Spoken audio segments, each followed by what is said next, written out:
Thank you to Team 17 for providing me with a review code for this game. This video is not sponsored and the opinions are my own, of course, but I just wanted to shout him out for giving me my first ever early review copy of a game. I really appreciate it. Also, as per the embargo, I won't be showing anything past the early hours of the game unless it's trailer footage, and I also won't be mentioning anything specific that happens in the game past that point just to avoid potential spoilers. Greak Memories of Azur is a very welcoming game. It's got this gorgeous, intentionally rough around the edges art style mixed with a bright aesthetic that makes it look like a book of fairy tales come to life. But not one of those super creepy fairy tales where like the kids get eaten or something, one of the nice ones like Actually, no, they're all kind of messed up, huh? It's got a really simple level design. It's not crushingly challenging. Most people aren't going to have too hard of a time getting through it. The music and locations give off much more of a fun and relaxing vibe than a lot of other side-scrolling action games in recent years, which tend to revel in their darker and more sinister looks. It looks like a game that, frankly, you'd have a good-ass time with. But despite it being so inviting on the surface, I think that this game is going to be a bit hit or miss on release. I can see a lot of people really falling in love with this game and loving the relaxing, classic adventure feel it gives off, the artwork, the very straightforward mechanics, and the game's unique gimmick, for lack of a better term, but I can also see some people finding the game to be sort of by the book and a little too simple, with its multiple player mechanic coming off more frustrating and unnecessary than innovative. I found myself caught between these two opinions, and while I will say that eventually the game won me over with the gimmick, I spent enough of the game feeling like it was underbaked for it to warrant talking about critically. The flaws of this game come baked into its most interesting ideas, and so the very things that make this game stand apart are also the things that I foresee being its most contentious elements. But before we get too far into where I believe the game could potentially lose its grip on some people, I think it's important to talk about the most agreeable part of Greak, and the aspect that kept me interested throughout the game despite some other parts losing me a little. The presentation. I've seen a lot of people mention that this game kinda looks like Hollow Knight, and while I can sort of see where they're coming from, I think my thoughts on that comparison are summed up pretty well by this YouTube comment right here. It's a lot like Hollow Knight is about to be the new It's a lot like Dark Souls. Very insightful, very well put. Whoever wrote this comment is probably a genius. Greak supports the same pronounced outlines that people often link to Hollow Knight, but the artwork in this game feels a lot more handcrafted and almost messier than you'd find in the Bug Kingdom. In the absolute best possible way, it gives this game a very authentic feeling, and I genuinely can't stop looking at how gorgeous the damn thing is. I mean, you have eyes, you see this, right? Your characters pop out of the screen, and the background is often very detailed, and in some later locations it does a really good job giving a sense of scope to what are really just small areas that you're exploring. I'm a big fan of the character designs. They're very simple, but also very lively, if that makes sense. The two younger main characters are adorable, and the other residents of the village have very straightforward designs that plant them firmly into the normal archetypes you'd find in an adventure game. And I actually like that quite a bit. This hub in particular feels like the most generic, by-the-numbers town filled with your expected group of characters for a game like this, but it pulls it off in a way that feels like comfort food more so than just being unoriginal. It's familiar, sure, but you welcome it. The animations in this game have a really nice flow to them. The motion of the characters' hair and clothing is perfect. Enemies dying and turning into sludge looks awesome. They get all goopy and rip apart and fall away. It's pretty satisfying. And even your little mushroom jump pads have this really great elasticity to them. I was really impressed with how they were able to combine the hand-drawn style with movements that were as smooth as these. There's a few moments when you're going down a very slight decline or crawling slowly through a log when the game gets confused. It doesn't fully commit to the appropriate animation, so homie just ends up looking like he's buffering or something. But aside from that, I don't think I was ever any less than blown away during this game in terms of how it looked. And I was just as impressed by the sound design as well. This game does that thing I love where every single sound is very punctuated to the point of almost being too much, but it never quite overdoes it. A good handful of the time the music is kind of quiet, actually a little bit quieter than I'd prefer, but the upside to this is that the sounds of your actions are very noticeable against the stark backdrop. Collecting currency rewards you with a sound that I'd compare to a clinking wine glass. Grabbing onto a ledge sounds like a billowing cloak being whipped around in the wind. Every instance of you attacking with your sword feels significant through sound. I especially love hearing the harsh clash of metal swiftly meeting the ground during a slam attack. This game just nails its sound design in my opinion. And when it wants to, it can also throw out some solid tunes. The soundtrack feels very quintessential action-adventure gamey. Just super heroic and full of hope. It reminded me a lot of the Ni no Kuni 2 soundtrack actually. In fact, a few of these songs gave me like deja vu to last year when I sunk 100 hours into that bad boy. The soundtrack does a great job of portraying the feeling of being a young chap committing acts of valor to rescue his family and fight against evil through ground-pounding demonic dogs and slicing through muddy plague creatures like a butter knife slices through butter. Wow. Put me on the cover of Analogies Weekly. That was some prime stuff. I could not have said anything stupider. But anyways, on the topic of the aforementioned slicing, I think it's a good time to transition into what I believe is the area where Greak can occasionally fumble a little bit, which is the gameplay. And just to toss this in there, I hate doing this, but if you are enjoying the video and want to see more reviews, analysis, and discussions about games from me, consider subscribing and checking out my other stuff, see if it's up your alley.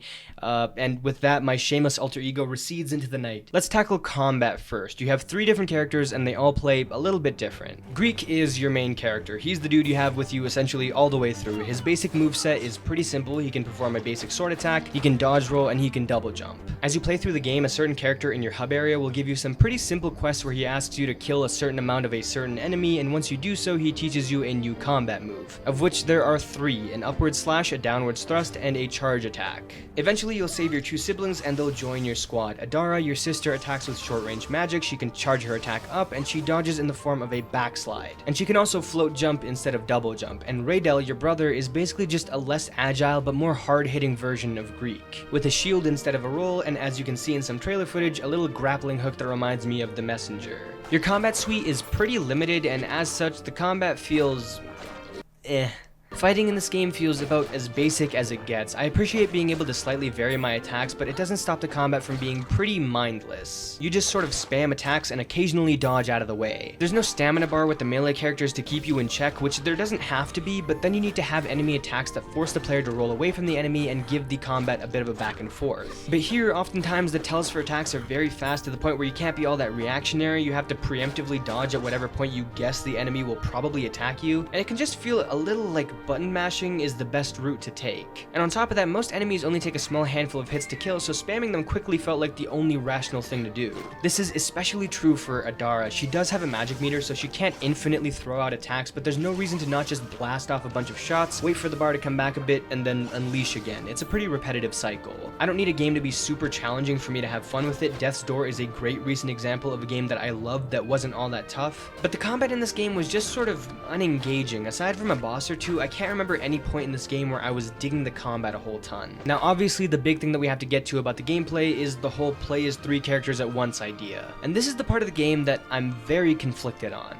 In terms of the positives, I really liked how as this game went along, I got a better hang on how to seamlessly control my characters in a way that wasn't too frustrating. The way the system works is that you can switch to any of your available characters at any time and you have full control over them like you would any other character in any other game, and as that character you also have a certain degree of control over your partners. You can hold the left trigger when nearby a character in order to move with them in lockstep. Every time you move in a direction or you jump, they do the exact same, although this doesn't apply for some actions like attacking for instance, or if you're within a short distance of them, you can press and hold the right trigger to summon them towards you, and you're able to get them to jump as well while doing this so they can hop over any obstacles that are between the 2 of you. I started off having a really hard time with this. It felt super annoying to try and have your partner follow you the way you wanted, but they'd keep lagging behind or just being out of range for you to control. And I didn't understand the limitations and what I could do at first, and kept having to switch full control of the characters over and over for the most tedious stuff. But by the end, while I still had the odd moment where I wouldn't get everyone on a platform and I'd have to switch over to another character and get their ass up to where I wanted, for the most part I could orchestrate everyone's movements fairly seamlessly, and it felt really rewarding learning how to pull off the whole multiple character thing well. Another great outcome of this mechanic was the puzzles, particularly once you have all the characters. The game makes you think critically about how you can use all of their unique abilities in order to complete these challenges and overcome each of the characters' shortcomings. I thought the last few large puzzle sections in the game were really great and really paid off the commitment to this mechanic. However, the issue is that a lot of the positive feelings that I have towards the system appear in the back third of the game, maybe even less than that. My total game time was a mere 6 hours, and I think only about an hour and a half of that, maybe even less, was spent with all 3 characters. Prior to this, Greak was either on his own or with Adara. When Greak was on his own, the game felt like the most basic side-scrolling adventure game of all time, albeit a very good-looking one. The combat was kind of paper thin, the puzzles were basically non-existent, and the platforming was very basic. Probably since you have to do a lot of backtracking, so Adara needs to be able to go through a lot of these places as well, and since she has different traversal mechanics, the game has to sort of lowest common denominator its platforming in order to allow all your characters to go anywhere with ease early on.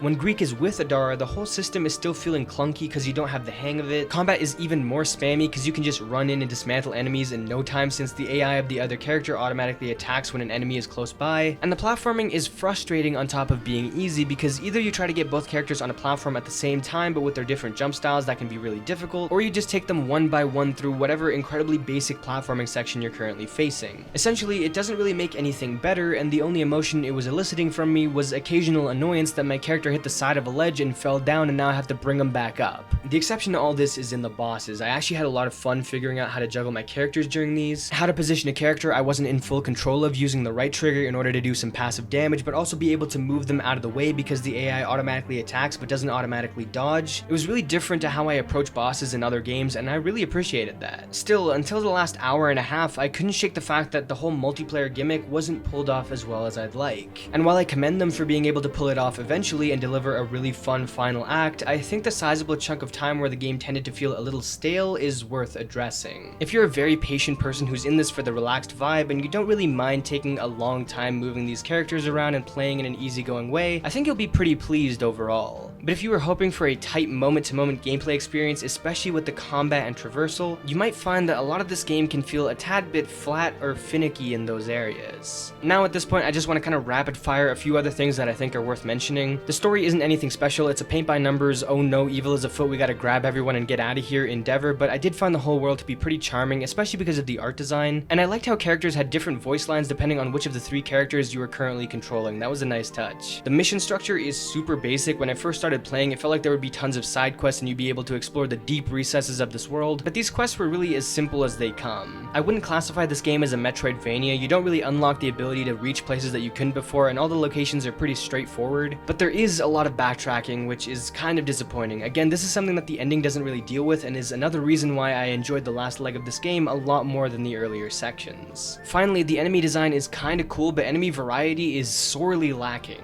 You fight the same muddy swamp creature 90% of the time for the entirety of the game. There are a few new baddies introduced as you go along, but they show up very rarely and there's not nearly enough of them. I think better enemy variety would have really helped the combat not feel as one-dimensional. Greak: Memories of Azur is a good game. It looks and sounds great, it doesn't overstay its welcome, it's got fun bosses, at least with how it lets you approach them, and it has a unique core mechanic that eventually cashes in on its potential. But it's also a game that has a bit of a flat foundation, and as such, for the period of time where its core mechanic isn't carrying enough weight, it can feel a little bit too bland in the gameplay department. Depending on what type of player you are, that's either a deal breaker or something that you can easily look past, so your mileage will most likely vary with this title. I'm really interested to see how this game is received. I've never put out a review before the game's even come out, so that's gonna be fun to see. But whether you're watching this right away or after the game releases, I'd love to know your thoughts on the game and whether or not you're thinking of picking it up. Like the video if you enjoyed it, and hopefully I'll see you for the next video, which is probably gonna be a 1-year retrospective on Ghost of Tsushima.